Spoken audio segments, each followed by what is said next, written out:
You have found Authentic Business Adventures, a business program that brings you the struggle stories and triumphant successes of business owners across the land. Past episodes of the Authentic Business Adventures program can be found in the podcast link at drawincustomers.com. We are coming to you from the Sun Prairie Community Radio Studios, underwritten by Bank of Sun Prairie. My name is James Kademan, entrepreneur, author, speaker, and helpful coach to small business owners across the country. Today, we're welcoming / preparing to learn from Dr. Chris Vitale, owner of Sun Prairie Pet Clinic. Dr. Chris Vitale, how you doing? Hello, I'm doing well. Yourself? I am doing super awesome because we got you in the studio. And I've been trying to do this for so long because I guess I was busy. That's I don't know if that's good or bad. We'll take it. It's a good problem to have, I guess. There are a lot of dogs, but we don't want them to be sick. So yeah, you take care of my dog Kirby. Yep.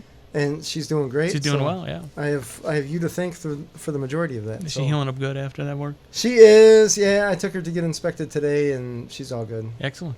I like that. Yeah, so healing up. Another success story. I would say 3 weeks of the cone of shame will just about fix any dog, I suppose. Yeah, and if the hardest part for the dog is the cone of shame. It has nothing to do with the incision, more to do with why am I wearing a lampshade? Yeah, I think, so she's a smart dog, right? Quite. She is smart enough to know that if she bangs that thing around, she'll get your attention real fast. It'll annoy us enough that we have to figure out a solution, right? She learned to use the seam on the thing to dig at her little boo-boo. Oh, man. And, yeah, I'm like, ah. Yeah, some dogs just give you trouble. Some dogs just make you think. Yeah. Most of the time I love it that she's a smart dog because it's fun to go running with her, and she's just kind of hanging out while other dogs are pulling their owners. But sometimes it's a pain in the Sometimes they're like, tuchus. Why don't you just do our taxes instead of dinking around with this lampshade on your head? But at any rate, we digress, right? We do, yeah. So you got a business, Sun Prairie Pet Clinic in Sun Prairie here. Mm-hmm, mm-hmm. And how long have you had this? Opened up under my control April of 2008. Oh, wow. Okay, so it's been a while. It has. 11 years. Wow, 11 plus years. Yeah, we did. So we did 11 this year, 11 and a half right now, and kind of maturing nicely at this point. That's nice. So you bought it, is that correct? Correct. Okay. Prior to that, owned by a gentleman who had been in practice for 50 years. Wow. Yeah. So, and the building has been in place now since the late 80s. So the building's been there as a practice for some time. It was well established when I got here. All right. You can imagine the gentleman that had it before me was ready for retirement. So I kind of came on the scene at the right time. Sure. He was ready to bequeath the place, and I was ready to move into one. So tell me, did he get a broker, or is that how you found it, or No. you knew him? And This is really old school. Again, you're talking about a gentleman that had been doing this for 50 years. So, that's a long time. I mean, he did everything with people that he knew. Yeah. It was quite a bit out of his comfort zone. Of course, you may have to sell a practice once, maybe twice in your career. Sure. More if you're a broker, but a lot less if you're lucky and you don't have to move on. Right. So in his situation, he had placed a blind ad in the Wisconsin Veterinary Medical Association newsletter. Okay. I was living in Illinois at the time. Yeah. And through a variety of constructs, which we can go through in the next hour, I was getting in a point where I was ready to start a practice or get into a practice, get into an ownership position. Sure. He was looking to get out. I was looking to get in. It was a blind box. Yeah. The funny story behind that is he put that out in March. February, March, and I got it, and I responded back to it, and I just sent it off. I was like, oh, it's a blind box. I really don't know how much I can do, So you didn't know location or No, anything? no, it said somewhere on the southern half of the state, southeastern state. That limits it to about 500 places. Right? Yeah, and at that point, you're like, oh, well, what can it hurt, right? If it turns out that he was wrong and it's, halfway to Montello. Sure. And I lived in Chicago at the time, so... personal decision to move up north, and so this just kind of dovetailed. Well, I responded to that in March. I didn't hear nothing till May. Really? I didn't hear nothing. 2 months. I'm going into a dinner party with my wife, and we're in Chicago, and a phone goes off, tells you how long ago this goes. It's a flip phone, right? So I flipped the phone open. And I don't recognize the number, but I'm like, well, I'll take it. So Sure. I answered the phone. Robocalls weren't as much of a thing back then. Well, not right? from the 608 area code, I'll tell you that right now. And a gentleman gets on the phone. He says, hey, this is Dr. Sartori from the pet clinic. And I said, I'm not familiar with you. He said, oh, you responded to a blind ad back in March. I said, oh, yeah. He said, you still interested? And I'm sitting there outside this friend's bungalow. I was like, well, yes. Sure. I am. I haven't moved on. Right. My second thought was, man, in March, April, May, it's 3 months. Right. But I was like, yeah, I'm interested. He said, great. Why don't we meet sometime this weekend? I was like, that was like 2-3 days later. I was like, okay, here we go. So, and I had no clue what it was going to get into. It started a long dance. Sure. He really needed to sell to the right guy. Mm-hmm. I had no clue if I was the right guy. Turns out I was. Right. But I came up to visit from Chicago, got to be a half dozen times. Wow. Sat down after he closed the office at noon on Saturday. I would come in at 12:30. Sure. And we just sit down and talk. We weren't talking about medicine. We weren't even talking about how you'd run the business. Okay. He was like, tell me about your family. Tell me about how you Sure. got here. Where do you like eating Italian food, stuff like that. All right. Because he didn't really, he didn't really have a strong thought about whether or not I was going to be able to do the medicine. Sure. He was more worried that I was the right guy to run his practice. Real, just from a character point of view. It's all Interesting. Okay. And it's interesting because at that point, it's totally contrary to what we're taught nowadays. Right. I mean, current thinking is when I'm fixing to sell my practice, when I'm ready to retire, Yeah. top dollar. Right. Who's going to give me the most money? Sure. Show me the money. Sure. And he showed me the character. All right. And it's backwards when you think about it, because once he sold it to me, Yeah. my practice is not his Right. anymore. Right. But he was obviously very, emotionally invested in it. So And it was a process. If I was trying to play by current rules, Mhm. I would have told him to walk, because Sure. I was there half dozen times. It took me weeks and weeks and weeks to put this all together. So it sounds like, okay, you come up here 12:30, you guys are chatting. When you leave that first meeting, second meeting, did you get back in your car thinking, what did I just accomplish there? Exactly. Yeah, I spent the first few visits. I mean, the wife and I would be driving back down to Chicago, and she would literally say, what just happened? Sure. Because there was no transaction. Right. There was no plan for transaction. Okay. There was no bill of sale. There were no data points. There No was letter no of meeting. intent No, or anything? nothing like that. Okay. And I said, I think we just met with him and his wife. And she said, what did we do? What did we That accomplish? I mundane. said, I think we had a can of Coke and we talked to this guy. Sure. This went on for quite some time, months and months and months. Months. Yeah, months and months over. I mean, How I didn't did you go. not pull the chute? At the time I was working down in Chicago. I was having I was still in the process trying to gather up, making enough money to do this sort of thing. Sure. So Okay. I wasn't sure how ready I was. How Sure. ready I was. So were you a vet in Chicago? Yeah. At Okay. that time I'd been out of vet school for quite some time. This all went down in 2007. I got out Okay. of school in 95. Oh, gotcha. Okay. So I'm a you good- had experience building up. Yeah, I'm a good 12, 13 years out of school. Sure. And I'd worked for a wide number of veterinarians prior to that. Mhm. Not because I was job hopping, but I was doing relief work down in Chicago. Oh. So I'm kind of a vet for hire. I'm Okay. sort of a hired gun that would come in. So I'd work 5 different clinics in 5 different days. Wow. Okay. And it's a ton of fun. You learn 5 different ways of doing things. Sure. Most of them good, some of them not so. Sure. And when you get that level of experience, seeing how things work behind the scenes, Mm-hmm. that's when you start getting this crazy idea. I might be able to do this. Right. Because you have enough experience to say what works and On what the does medicine not. side, yeah. Sure. Didn't work on the business. I'll talk to you on the business side Sure. after we talk about that. But, we had this kind of intricate little courtship dance between me and the previous owner. And ultimately he said, yeah, this sounds like something that'd be good.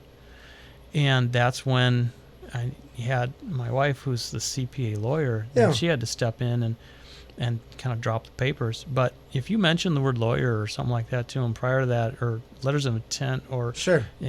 he'd swoop. Oh. He'd walk away, not All right. interested. Sure. It took me the first 2 visits to convince him that it's okay to talk to my wife, even though she's a lawyer, All right. because she's one of the good guys. Sure. She's on our side. It's okay. We're not trying to hose you, Right. because that was a different generation. Sure. So did he have a number in mind? For the sale? Yeah. Yeah, he did, and we threw it about back and forth. Okay. His practice was not big at Okay. the time. It's the whole Sure. reason I could talk to him. Okay. And you can imagine that after 50 years, he was practicing 50-year-old medicine. Sure. You know, I was the young gun Sure. coming in, you know, so I had multiple ways of doing things in Chicago area. So Yeah. it's a little bit more cosmopolitan, so I had a little bit Sure. more of a technical heavy side of things, Sure. which appeals to some people, Right. but not so much to others. Okay. So he had an idea as to what he wanted to sell it for. We had to knock it back and forth a couple of times before we ultimately landed on a number. Sure. And I won't lie to you, it was more than my wife wanted to pay, but it's less than he wanted. Okay. Well, as long as it wasn't more than he wanted. That's kind of how it came out. Was he also vetting other people, or that you know of? In retrospect, I found out the answer is no. Okay. At the time, I didn't know that. Okay. So I met him 6 times over the course Sure. of several months, thinking he was doing this every weekend. Right. Who would have the time to do that? Well, he's been out. Maybe. Yeah, at the time, his practice was paid for. All right. His house was paid for. His car was paid Probably for. a couple times over after 50 years. Yeah, right? he was doing it for lunch money. Sure. So, and for point of pride, Right. he liked his job. Sure. It's the thing with veterinarians, we're weird. Mm-hmm. We like our work. Nothing wrong with that. Yeah, so I'm told. Right. And so he was just working to work, and he'd make lunch money, gas money, that sort of thing. Sure. So he wasn't in any rush at all. All right. So if you come in there and say, I want to do this right now, Right. his answer would be, you might need to find another clinic. Sure. All right. So we took our time with it, and it was a painful process just from the fact that I don't know where my life is going with this. Luckily, I'm working down in Chicago, Sure. so I've got income coming in, but it was Right. probably the only way that I could have done this. Okay. Only way that I could have done this, because then it was more of a soft entry Sure. into things. And the practice that I bought was quiet. It Okay. was one doctor practice, Sure. being run by someone who might show up late, leave early. All right. He'd send this. I mean, if he didn't have appointments scheduled in the back half of the afternoon, he sent the staff home. Lock the door, turn off the phones. We're done today. All right. We made our nut. A little bit different nowadays. Sure. You know? Right. But that's the only way I could have stepped into something. Okay. So why did you do that versus just starting from scratch? You know, the practice at the time that I bought it was as close to a startup as you could call it without actually being one. Fair. 50 years is not a startup. Right. But Well, but the mechanics behind it and the dollars behind it were such that the client base wasn't built. oh, gotcha. Okay. It had been through. He had been a veterinarian for 50 years. Yeah. He did mixed animal work, so he was doing small animal and large animal. Okay. Not uncommon. Injury stopped him from doing large animal stuff, so he had to switch Okay. over to small animal full time. But while he was injured, Yeah. he actually had someone else running the business for 10 years. 10 years At the end of the 10 years, he couldn't come to terms to sale to practice, so he... to that person Correct. after a decade. So the other person took his client roster, Yeah. moved a mile and a half away, opened up his own business, Sure. and left the old man with a building Yeah. and nothing else. I can't say that I wouldn't have done the same thing after a decade. Right. Well, I get it. The guy could be prickly. I mean, there are still clients that say, how did you ever get to terms with him? And my answer is, the timing just sort of Sure. fell right. You're the one that made all those trips. I Right? guess maybe I was the one who persisted when other people would have thrown in the towel. Sure. But so when I come in, he had been in business on his own for only 3 years, Okay. starting from essentially 0 Yeah. clients. Now, enough people knew his name where they Sure. would come back in. But Right. so I bought a practice that was essentially 3 years old. Oh, So I was kind of a startup with a push start. Sure. That's fair. I mean, I had a client. And to his credit, I mean, the gentleman that I bought it from turned out to be our best cheerleader. oh, really? He'd go to the grocery store, see people he knows in produce section. Hey, how you doing? How's your dog? Hey, you see the new kid yet? You go Yeah. check him out. He's pretty good. He'd go to Corn Fest. Hi, how you doing? Boy, I haven't seen you in a long time. You seen the new kid? You should go check him out. He's pretty good. I think it's awesome he calls you the new kid. 13 years in practice, I'm the new kid. But that's okay because Sure. he's 50. Yeah, You whatever. know, give him points. Right. So that's, kind of when the question comes up, why didn't you start from scratch? Well, I darn near did. Sure. Plus, a true startup from scratch requires, as you can imagine. Oh, yeah. Capital investment. My profession is relatively capital and labor intensive. Sure, you need a building, you need labor. A building. Yeah. I need the labor. But they got to be good. It can't just be kids that are flipping burgers. Right. And equipment. I mean, anesthetic equipment, monitoring equipment, lab work. Mm-hmm. All these things are highly sensitive pieces of equipment. They're not cheap. Right. So startup costs are pretty insane. So that's fair. That's totally fair. So a chance to jump in, 3-year-old practice, got at least something moving through the front door. I don't have to start with no clientele. It would really represented the only opportunity that I would have had. Sure. That's fair. Was this the only place that you were looking at purchasing? Or were you kicking around other places around Southern Wisconsin? Wisconsin? Been to visit other clinics. I had worked at a place down in Shreveport, Louisiana. Okay. Oh, really? Yep. Wow. That's opposite end of the map. Opposite end of the map. My wife's got family down that way. We were down there for about a year and a half. And when I moved down there, the gentleman was under the impression, he was, going to sell the practice at some point. Sure. Just kind of kicking around 5 years, plan that sort of thing. So I went down there and, 1 year into my tenure there, I said, hey, how's that plan coming? He said, 5 years might be 10. I'm not going to sell a practice. I might lease it. I might sell shares, and so I was like, final answer. He said, final answer. I said, all right, I'm out of here. That's a lot of gray area. Yeah. And, one of the lessons that I had to learn, which was handshakes are great. And the guy never really violated his handshake. Sure. But we never really had a plan. We never really had anything put down. And so I walked away from that, and I knew that I had to bail out. I knew I had to say, this isn't for me. Yeah. But at the same time, I couldn't get angry at the guy. Life goes on, sure. He got a year's worth of work out of me. Right. I got something out of him, not just a paycheck. I learned, you've got to plan that out ahead. Right. And that's probably the reason why I came up here a half dozen times, visited with the guy I bought from. Yeah. I mean, he was vetting me while I was vetting him. Sure. I wanted to make sure that he wasn't running this place into the ground and there was some sort of a reputation I was taking over. Right. And what was that reputation? And because... It's fair. Well... You don't know because you're not from the town. And not from here. And you get the good and the bad when you buy someone else's practice. Sure. And there was a whole lot of good that I got. There were some people that didn't like the prior owner. Sure. They had a patient that didn't respond to medication the way that they wanted. And so that naturally blows back onto the vet. So so you take some of those too. And truth is that overwhelming was positive. And that owes to the success that we had from the start. Gotcha. That's cool. So do you mind if I ask from you don't have to talk numbers or anything in regards to the purchase. Was it a lump sum or was it based on... We lumped it. Keeping... Okay, so it wasn't based on keeping revenue or anything? We didn't do owner financing or anything like that. Okay. We did lump sum. I had been working for about a year and a half in the Chicago area doing relief work so I can set my own hours. So I was working, and I won't lie to you, I was working at least 6 if not 7 days a week. Wow. Frequently, I would work during the day at one clinic, pack it up, get in the car, drive to one of the other 24-hour clinics in the area, work somewhere at 6 and 7 o'clock till about 1 in the morning, because I did emergency work for the first half of my career. Okay. And those guys are in demand, so they paid top dollar. Sure.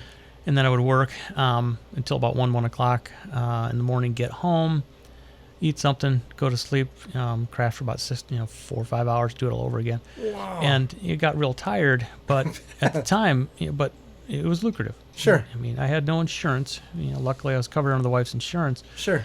And no kids. Okay. At the time. So I was just going to ask you. No kids you were married, but no. Okay. Yeah, and I mean, and I was lucky because I can carry my dogs with me. I had 2 dogs at the time. I would have never seen them.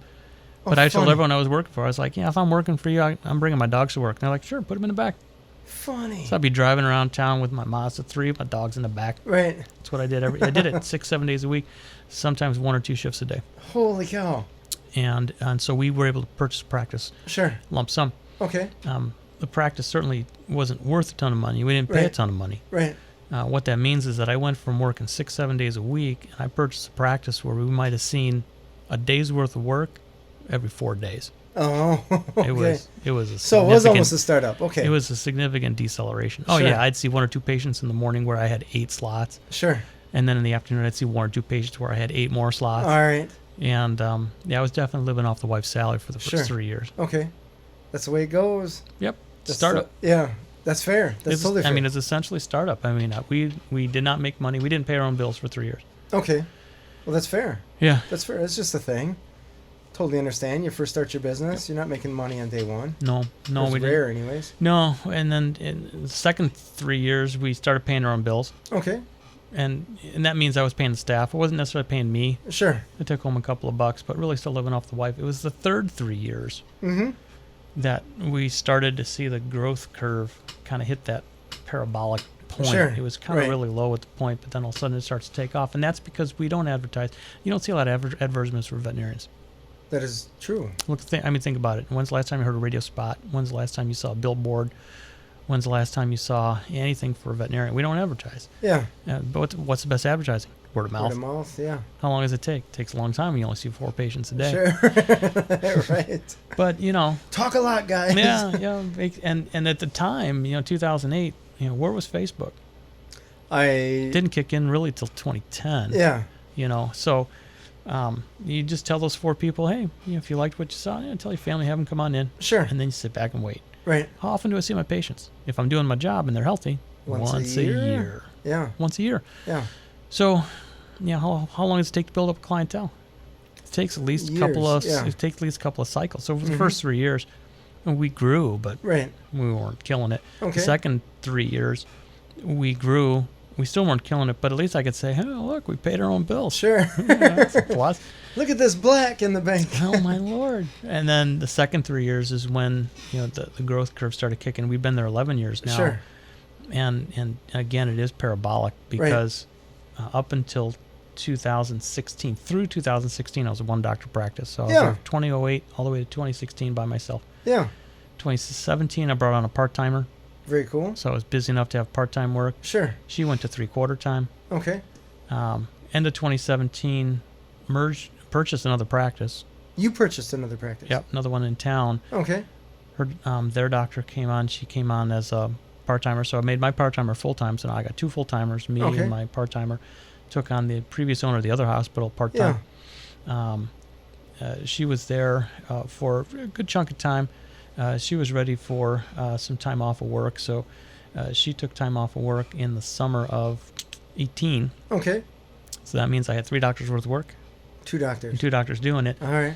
So back to the grind. Back to the grind, and by that, and so that means I went from 2016 1-doctor practice all the way up to running Mach 5 with my hair on fire. Sure. By the mid to late 18. Gotcha. And then the beginning of this year, we were looking for other help. We took on a 3rd full-timer. Okay. In February this year. Okay. And so we were starting to feel a little bit better about it. And then just last week started another part-timer. Wow. So 2016 1-doctor practice. Sure. Midway through 2019 3.5. Wow.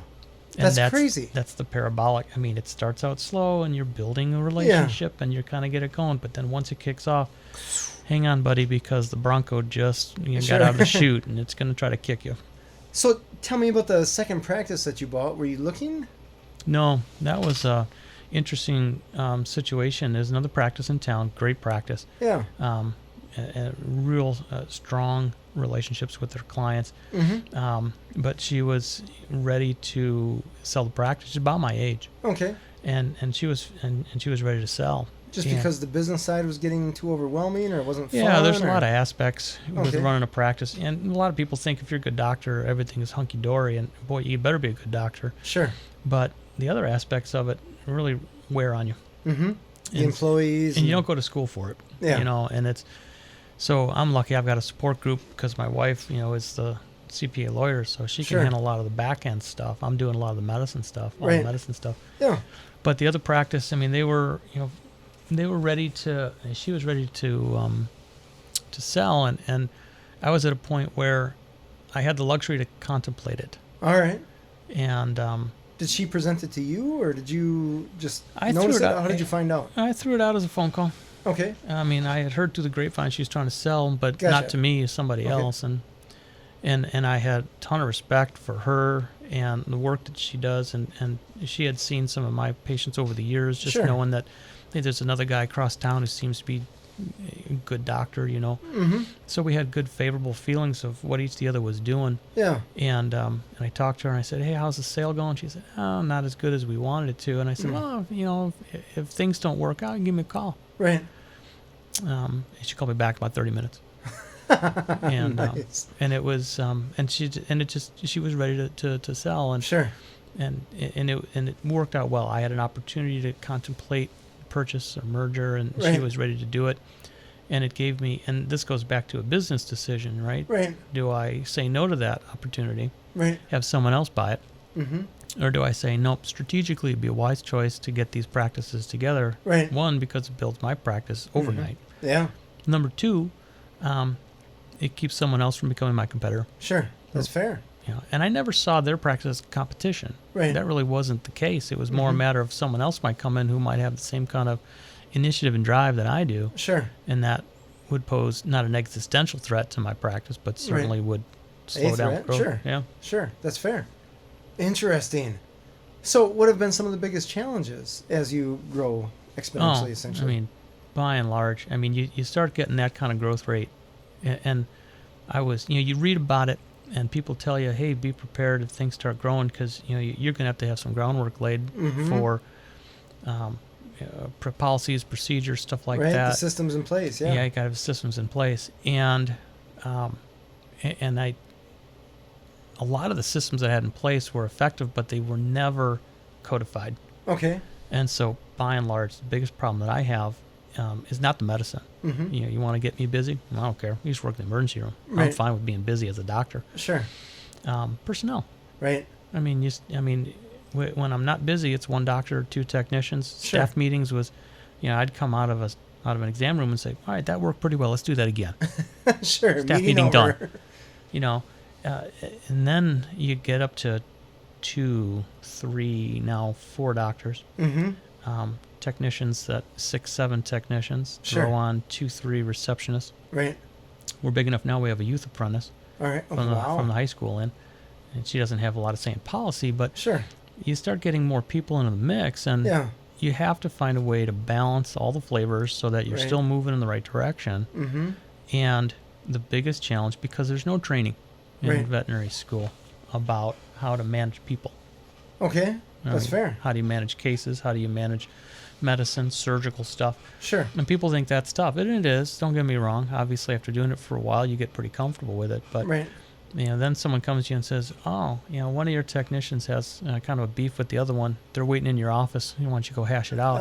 And it's like, oh, I don't really know how to do that. Aren't we all That's- over 5? right? But talk to anybody who's got a business. Talk to any place that experiences growth, and Oh, you're yeah. going to wind up with some of these issues that have to be addressed, and Yeah.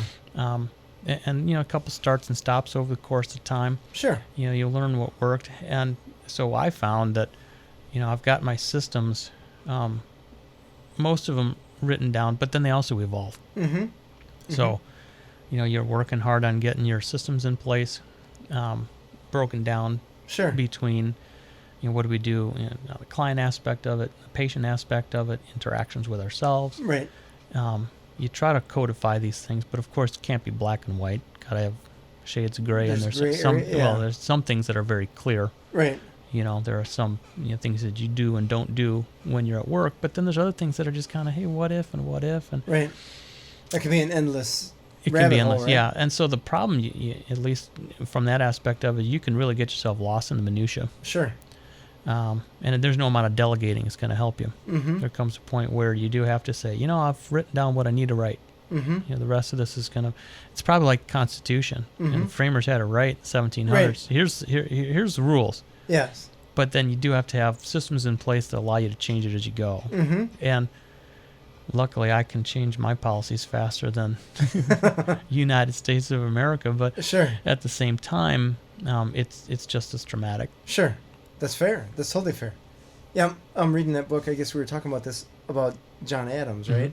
And Jefferson wrote the Declaration of Independence, and then all the delegates, I guess, Yep. I don't know what you call them, arguing to Back and figure out forth. what they're going to put Should we back do on that? there. Should we do that? Right. Yeah. And Slavery being a big thing that was, some people wanted it taken Yeah. off there, and some people wanted it fixed and all this jazz. and it's easy to look back and say that things well, obviously you should do it this way Right. because we've got 200 years looking back, and Right. in my situation, I got the advantages. It's a small animal. It's a small business. Sure. Right. So I Mhm. mean, when it comes right down to it, I own it. Right. So when it comes right down to it, I can drop the hammer down. Right.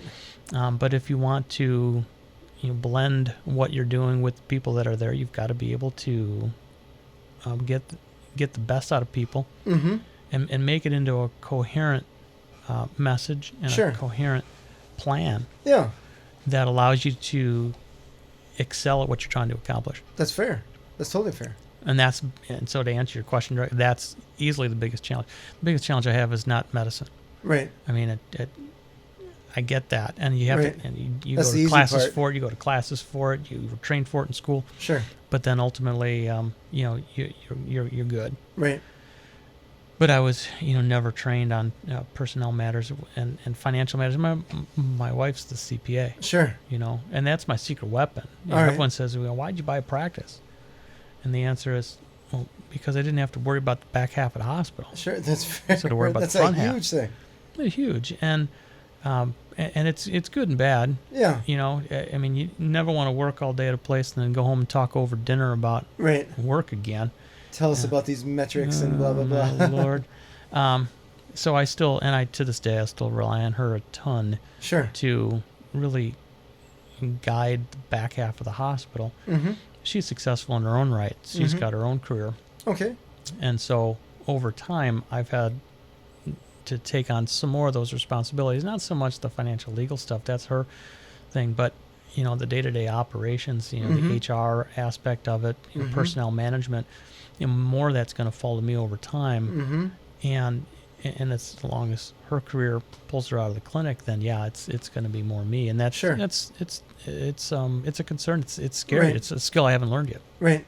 The whole management aspect. Right. Because it sounds like you were just thrown into it pretty quick, actually. Well, again, those, and if I had to do it all over again, those first 4 years I'm in practice, I had lots of extra time where if I had a clearer appreciation Sure. for what it's like to run a multi-doctor practice versus Mhm. a one-doctor practice, probably would have been feverishly Sure. writing down Right. stuff into the wee hours of the morning every day about, Right.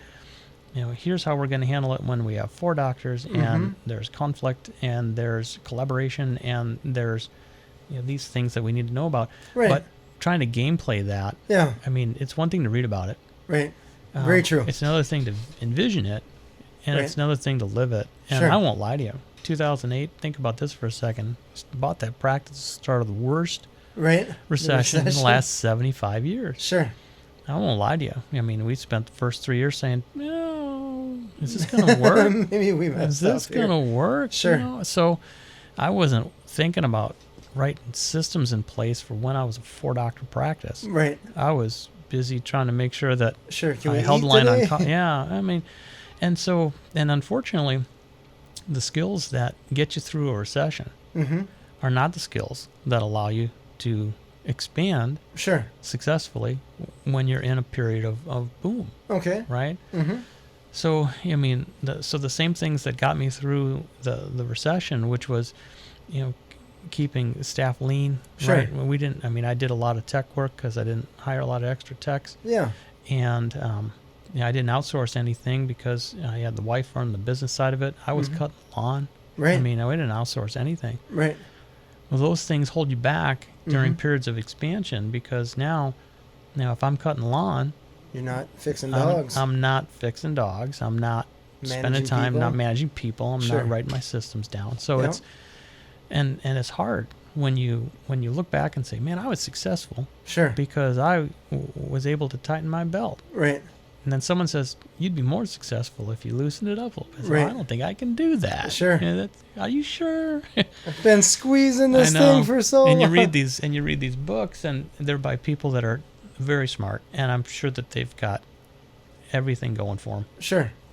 But when you're living it, and when it's your life's Right. when it's your life on the line, Mm-hmm. boy, it's really hard to trust skills that you were never really. I mean, I was taught to be a doctor. Right. Right? I wasn't Mm-hmm. taught to be anything else. So Mm-hmm. it's a challenge. And some people move into that really freely. Some people can release that and say, no, this is another skill. I'm just going to learn it. Sure. And I'm probably still a little bit more cautious about it just Right. because it's maybe coming through the recession. Sure. But at the same time, it's a different set of skills. Right. That's fair. That's fair. You know, it's interesting talking to you because we've been, my dog's 8.5. Your dog's one of the lifers. Yeah, she's awesome.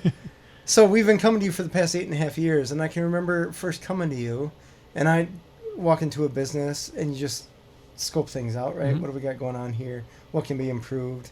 And I remember thinking, this guy needs calls on call, right? And then a few years go by, and I'm like, he doesn't need calls on call anymore. He's got a good thing going on here. And then, you know, you come again, and they're like, there are 5 people working here, all busy. And I've never seen them before doing stuff. Yeah. So it's interesting when you tell me just the backstory about the growth. They're like, oh, yeah. Yeah. I can remember thinking, like, who are you? Yeah, when you first started coming in 2010, your dog was just a pup at the time. Yeah. And at that time, I mean, I can call up my appointment book from 10 years ago, and I can tell you, I probably had, I had enough, I could spend 45 minutes to an hour Sure. with you and really, you know, build the kind of relationship that I like to build with people. Mm-hmm. What you've seen over from your side of the exam table is, you know, that growth still allows me to get into those appointments. But the supporting cast changes. And so, you know, you trust the supporting cast because I trust the supporting cast. Right. And they're good at it. Right. The part that's really challenging for me, I would love to still sit down for 45 minutes and sit down on the ground and, you know, rub Kirby's belly for half an hour while we talk about stuff in medicine. She'd love you to. I get it. She's a good one. No doubt about that. But it's a challenge. Right. But you have other stuff going on. Right. And so, and that's the balance. That's really where you try to find that middle ground. Sure. Of, you know, how far can I keep one foot in the old, right, while still pointing with one foot toward the new. Right. That's fair. That's totally fair. I mean, I think every business has that. I don't care if you're making widgets. You know, right. I don't care if you own a screen printing shop. I don't care if you own an auto repair shop. I mean, it's all the same. Technology moves forward. You build there's part practice, a part in the business where you're building relationships. Right. You're building clientele up. And then over time, that transitions into more maintenance. And then, you know, what happens next? Right. You know, do you go to more growth? Right. Well, we have. Sure. And we've added doctors and right. And that's great. It allows us more flexibility with what we do, but it adds complexity. And if you're not ready for the complexity, right. you know, if you have a 1-bay garage right. to fix cars, life's pretty straightforward. Right. If you have a 4-bay, you have to manage all those cars. You have to manage all those mechanics and the customers. Right. Yeah. And so it's good. Yeah. But it's also challenging. Sure. And you become more of a manager, or probably have to balance the act between being a vet and being a manager of the business, right? Correct. And it's, you know, I went to school to be a doctor. Right. Yeah, I have a ton of fun with patient care, patient interaction. It's really why most of the people in my profession join the profession. Most people don't. You go through first year vet students, and you don't ask them, hey, why are you going into vet school? And they don't say, because I want to own a business. Right. Say, I like animals. Sure. And I like helping people. Right. And so as you get older, right, and you realize, yeah, I've got some people, I got a lot of people that are relying on me now. It's not just me. Right. And my job and my life on the line. I've got employees that are relying on us to make the decisions that keep this place moving forward. Sure. And you feel a strong sense of responsibility to do that. So that's, you know, I want to keep the business growing, keep it growing. But at the same time, you know, you can't get lost in it. You have to be able to balance it off. What do you like doing? Right. Don't lose yourself. No. You know. No. And so then, so there's always there's a push and pull at this stage of the game. Patient contact, doctor time versus management time. You know, to keep the systems in place, keep the place humming. Right. You know, and we haven't even talked about personal time. No, right. Personal time, what's that? And you know, there's a lot of good stuff coming out about that. You know, right. And you know, sometimes millennials get their chops busted a little hard because they've got a pretty clear line in the sand. You know, I'm not working 60 hours a week, and I get that because I have worked 60 hours a week. I did it on purpose, but you know, would I do that on an ongoing basis? Would I do it for someone who felt that you have to work 60 hours a week in order to, quote, pay your dues. I don't know. And the millennials are telling you, no, they're not interested. You can take your dues and you can keep them. Right. I'll work 35, 40 hours a week. I want my weekends off. Right. And but then they couldn't achieve what you achieved. Well, that is really the trade-off, because there's a lot of people in the current generation, a lot of millennials who really don't want to own a practice. That's fair. Totally fair. Yeah. I just feel like there is this disconnect where they want to skip about 5 or 6 rungs on that ladder to climb wherever they're trying to hit, right?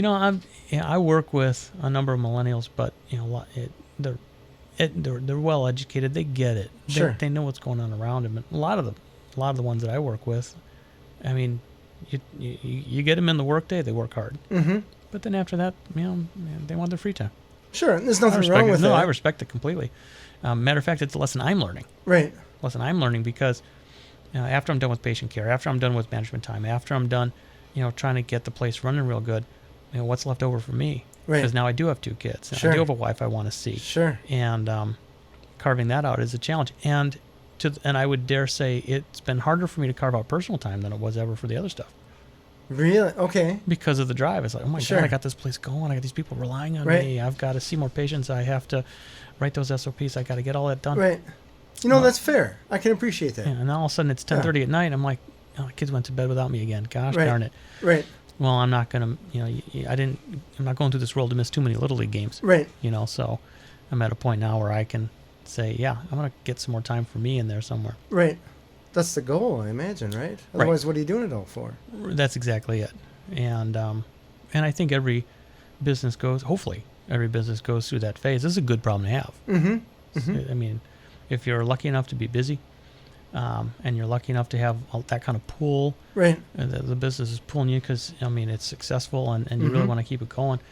To actually sit there and say, boy, I really need to make some time for myself, that's a problem that a lot of people face. Right. I think we're getting smarter about recognizing it. Some people are. Well, yeah. It's a big problem in our profession. Right. It's a big problem in our profession. I bet. Recent statistics showing, actually, there was a study that come out just the last couple of weeks. It's a very sobering thought. The suicide rate among veterinarians is 2.5 times. I've heard that between veterinarians and dentists, I want to say. Yeah, well, 2.5 times over the general population. That's insane.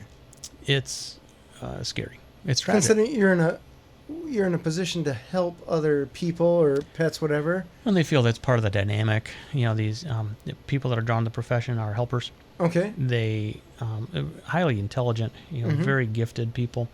But there's this internalized sense of loss if things don't go perfectly. Mm-hmm. And not every case goes right. Sure. Not every client loves you. Right. Not every interaction goes the way you want it to. Sure. And so a lot of these type A people that are very caring will turn it inward. Interesting. Okay. And it makes for couple that with the unfortunate ready access to euthanasia medications and drugs. Coupled with the culture of euthanasia, that's another thing they get worried about. Sure. Because that's something that happens every day. Right. In our profession. I mean, there are animals that are suffering. Sure. And we are called upon to end that suffering. And if a veterinarian, the theory thinking and what the statistics show, if a veterinarian is suffering, it lends them down that path, which is, of course, very, very dark. If X, then Y, so they're just feeling that... Just very, very dark. This is the X, okay. Yeah, and so it's... So there's a big push in the profession to recognize people that are in need like that. Mm-hmm. And although I haven't lost any friends to a suicide, I own a practice now. Right. I've got 3 other doctors to practice. I've got 12 other people in my profession. Sure. And I'm not a big practice. There are places that have hundreds of locations across the country. Sure. But if you don't look at that and treat that as an important part of what you do, you missed a boat. So, that's an immense amount of responsibility to feel. Sure. You want to make sure people enjoy what they're doing. That's why you're doing it. To answer your question, that's why you do it. You do it because you like work, and I go to work every day because I love what I do. I'm fortunate. There are people that go to work every day because they need the paycheck. Yeah. The people that go every day at work because they don't want to leave. I go to work because I really do like what I do. Right. And I'm lucky that I'm able to make money doing what I do. Mm-hmm. But I got other people that are relying on me now. Sure. So you feel that responsibility. Yeah, it's interesting how you moved through essentially purchasing a job and then building it up to now you own this business that you transitioned, and now you just have a different set of headaches. Right. And, the first set of headaches were existential. Sure. Are we going to pay our bills at the end of the month? Right. And then after it became clear that, we are going to be able to pay our bills, then there's a whole new set of questions. How are you going to grow? Right. And then when you grow, you have a whole new set. Well, how are we going to manage this growth? Right. And how are we going to and who do I trust to help me manage it? Because I can't do it by myself anymore. Mm-hmm. And so now I've got to manage personalities. Sure. Every one of my doctor staff are highly intelligent, very smart. They got a ton of stuff to bring to the table. Sure. And I got to blend it all together. Right. And make sure that they're happy. Make sure I'm happy too. It's a good problem to have. Mm-hmm. But it's a problem. That's fair. It's just good. That's fair. Just about every problem's got a good side of some kind of almost every problem. Yeah, and you got to look at it as progress. Yeah. And if you don't, that's when you start feeling, why am I doing this? Sure. Someone just turned the treadmill up to 5. Right. I used to be cruising at 2. Right. And, what's the someone's point? threatening to put it up at 10. Yeah. So you need help. Don't touch that dial. Nice. So what have you learned in the past, let's call it 5 years, since this huge, phenomenal growth? I have a tremendous amount of respect for people that have successful businesses. Mm-hmm. I mean, that's the one thing I've learned. It's not a matter of, make a better widget. Sure. Right? Fix a car better and you're going to get better. It's not as simple as that. Right. You have to do your core job well. My core job is medicine. That's expected. Yeah. And it's good that people, that you're able to do that. But what I've learned in the last 5 years is that, boy, you'd better be ready to move on to the next level. Right. If not, you better be able to find someone who can help you with it. Mm-hmm. And so I got a ton of respect for people that grow their businesses and they're 12, sure, 20, 30, 40 years in business. Because, I have a new appreciation for just what that means. Right. And how much work that takes. Right. That's the biggest thing I've learned. Sure. Do you see being in business 50 years? Me? Yeah. No, I'm too old. Or do you, I guess, what's the next 5 years? What do you expect? Or what are you aiming for? I'm 50 years old now, so I'll, I'm just thinking in round numbers. I'll work till I can hopefully retire. And then leave a viable practice to people that are vested in keeping it going. Sure. Don't meet with them 20 times over with nothing. No. I'll see how it plays out. I guess if they like having a good glass of wine. What did we accomplish in this meeting? I guess, if they like a good glass of wine, I guess I'll sit around for a while, This is just passing the torch. It's how it goes. Yeah, but and I'm not feeling any urge to get out of business right now. Sure. I'm still at a point where I'm running pretty busy and I like it. Yeah. But ultimately, my time at the helm is going to come to an end. Right, eventually, sure. And it's pretty clear my kids aren't going to be veterinarians. How old are they now? Oh my gosh, 10 and 9. 10, okay. 11 and 9, excuse me. All right. 11 and 9. So it's, but I've been dad to these kids long enough to know that, they're not going to be veterinarians. No, not so much. That's okay. All right, fair. That's all right. So what advice would you give to someone that was considering starting up a business of any kind, or maybe in a veterinary place? Some of the things I did right, some of the things I did wrong. Some of the things I did right was it was very clear to me that I needed help. Okay. I had done, when I bought this practice, I've been in practice 13 years. Mm-hmm. I did 9 years in the emergency room. I did 4 years of general practice. Mm-hmm. I had the medicine and the surgery skills well enough to run the place. Sure. I didn't need help with that. Okay. But the business aspect of it terrified me. All right. There was no way I could do this without someone. And so I didn't actually think about owning a practice until I met my wife. Sure. And, she floated the idea of, hey, if I run the back, you want to run the front? Oh. And that's when I was like, well, that's a deal I can make, because I can't do the whole thing. So the first thing I tell people is, make sure you got people that you trust helping you out Sure. in position. And I think that goes for any business, right? Right. Make sure you got people you trust. You got to plan ahead, but you can't overplan. Fair. You know, we had a plan in place. We bought the practice. We knew we were going to build it.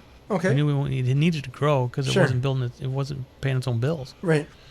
But and there are some people that say that they can, in 2 years I'm going to be busy enough to have an associate, and Sure. then 2 years after that I'm going to buy another building, and then by 10 years from now I'm going to have 3 clinics, and I'm going to have this empire going. Sure. And I have a lot of respect for people that can do that. For us, we knew that we were going to grow. We had this plan in place. We were going to follow a more traditional trajectory, personal touch, talk to people more. Right. But then, be open to what happens. And, again, when the opportunity to purchase another practice came up, that was never on my radar screen. Sure. That was never. But the opportunity came up, and you have to be able to say, new information just come in. Right. What are you going to do? Adapt. And react. Mm-hmm. And as much as some managers will tell you, you need to be able to control the variables. Sometimes you have to be able to see them come in and react to Right. it. And that's why they're variables. well, the best quarterback in the world calls an audible at the line of scrimmage and makes it work. And Right. here we were trucking right along. We were moving. We were growing. And someone says, "Hey, new information. Buy this Right. practice, or someone else will," and they become a Right. competitor. All right, Right. hang on. Let's call an audible. Sure. And that worked for us, but it also, exposed Right. that growth. And so then I had to learn real fast some other stuff. Right. But they're your challenges, so it's all good. Yes. And I feel good about how we've met them Yeah. all throughout the process of, continuing to deliver the medicine that we deliver. We have great relationships with the clients that we've got. I really do like it. And it's it's really still a blast to go to work. That's cool. That's awesome. Yeah. That's admirable.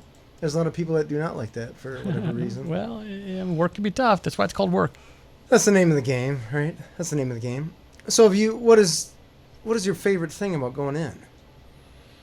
To this day, I can still say that you go into work and you see a patient that you've been seeing for years. Sometimes you see a brand new patient, itty bitty kitty, new pup, and there is a tangible bond. Yeah. There's a human-animal bond. It's been studied. Right. It's been characterized. Mm-hmm.